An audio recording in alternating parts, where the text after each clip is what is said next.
Hello everyone and welcome to the quiz show, live from Denmark! Introduce the first guest, Queen Margaret II.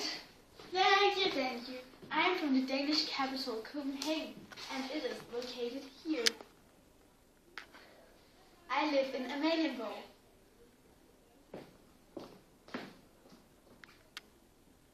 Second guest, our own Miss Sunshine, Caroline Bosniak. Hello, there is 5.5 million people in Denmark and I'm still the best. Caroline, you're a big sports freak, so it will be exciting to see if you have listened in your geography lessons. What is the three biggest city in Denmark?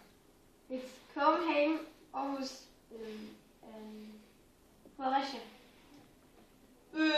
It's Copenhagen, Aarhus, and Odense. Question. Where is Legoland located? Jylland, Fyn, or Shetland?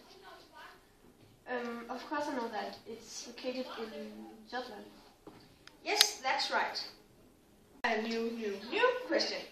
Who decides the laws in Denmark? It's me, of course. Oh, this is the wrong place. Well, Margaret, that's not right. It is the Prime Minister, Helle Thorning-Schmidt. That was a very nice show. Ooh, Danish pastries. No, you better eat some Danish healthy bread.